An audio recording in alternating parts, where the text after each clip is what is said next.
Welcome to our revision series. In today's revision, I want to show you how to answer paper 1. This is one of the components that students struggle. So I want to show you how the questions are being prepared. Come with me as I use this paper. This is February March 2026, which is a recent paper that will help you to see how examiners think when they are setting questions. Question number 1 says, what is the value of the ratio 1 kilometer to 1 nanometer? Why are they asking this question? They want to see if you know powers of 10.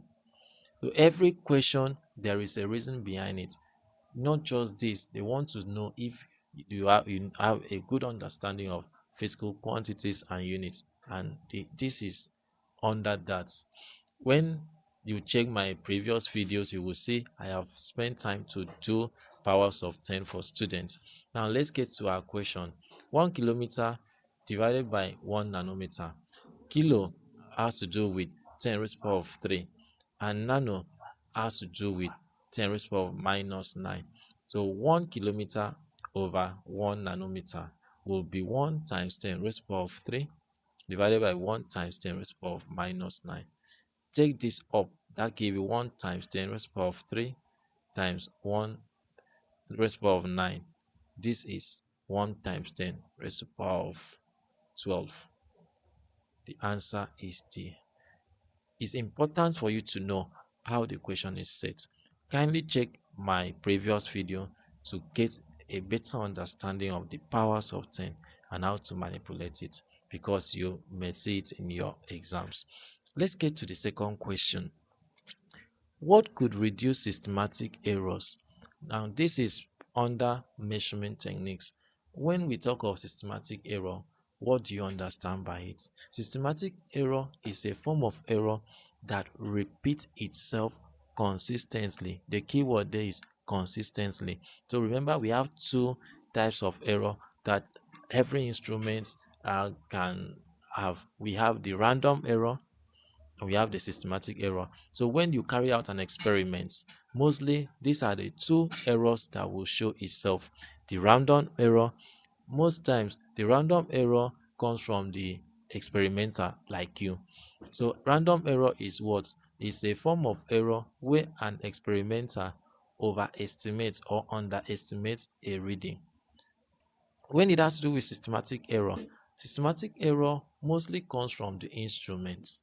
For instance, an ammeter that's supposed to start from 0.00, you discover that the ammeter starts from 0.02.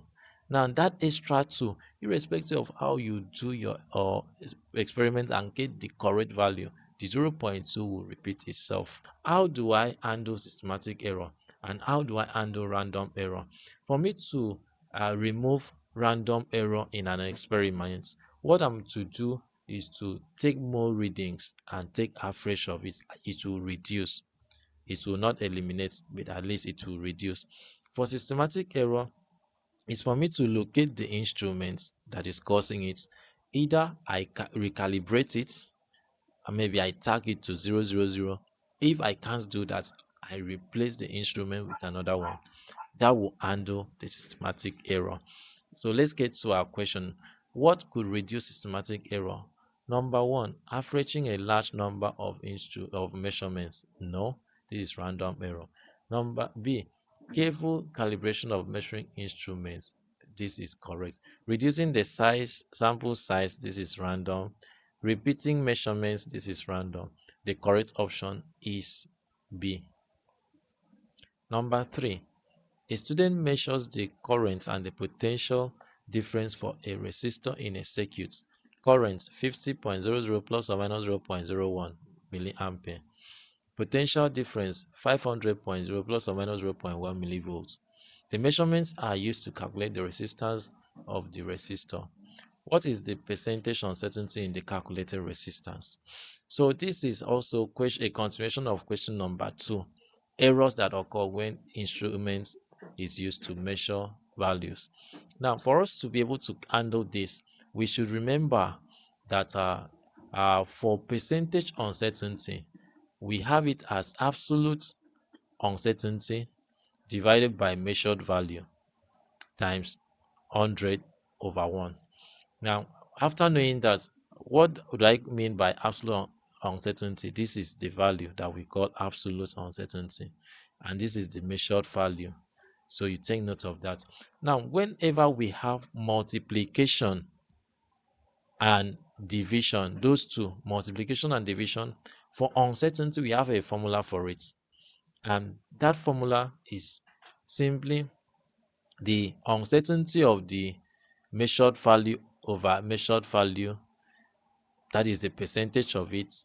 For instance, here we have we have current V equal to IR.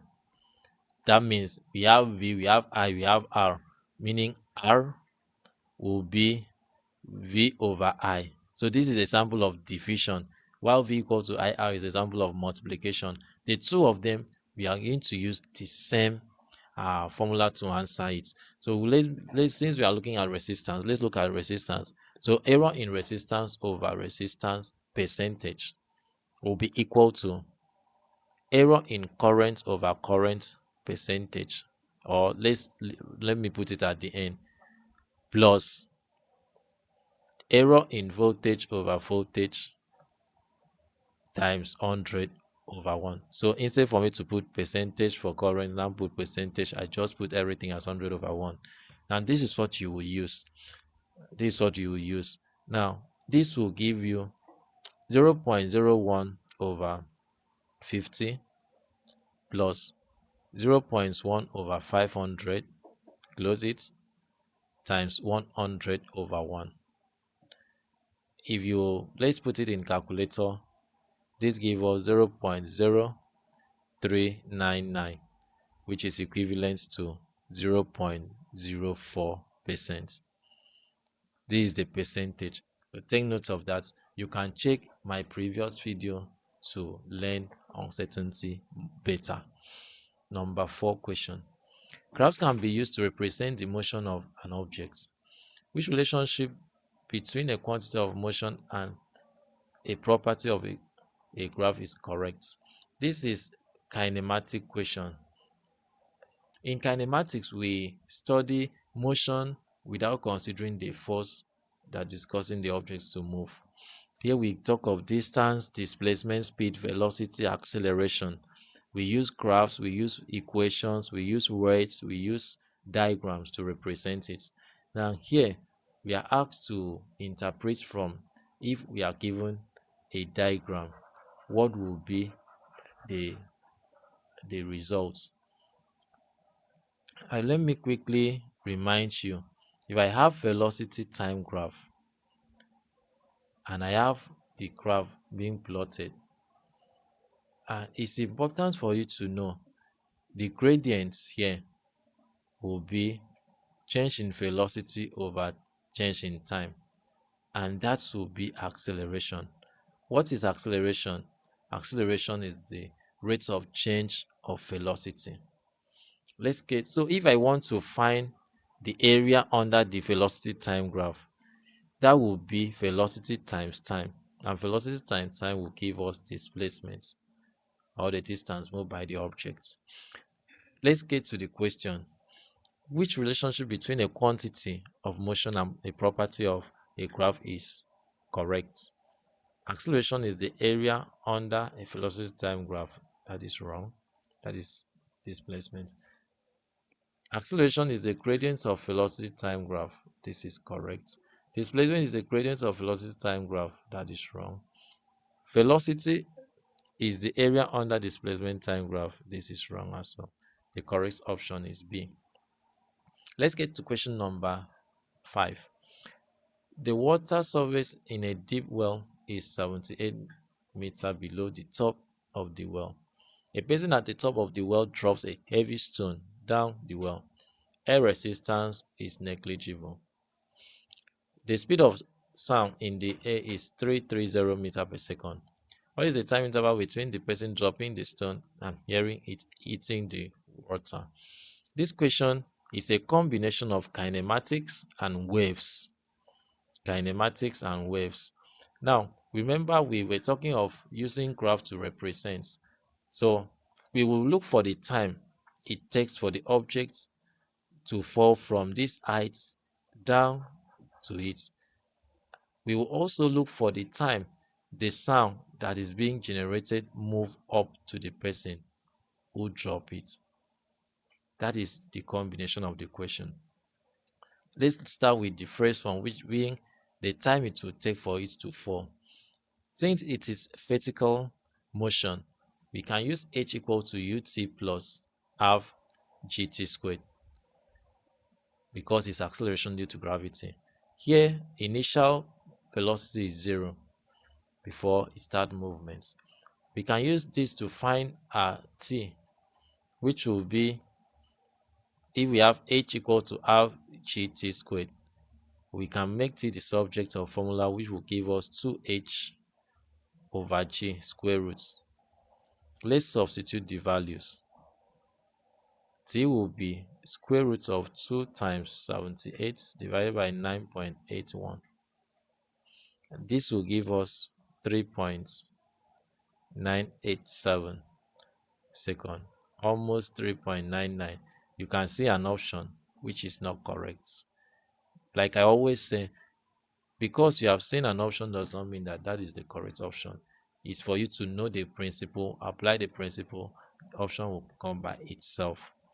Let's go to the second one. The time it will take the sound to get to the person.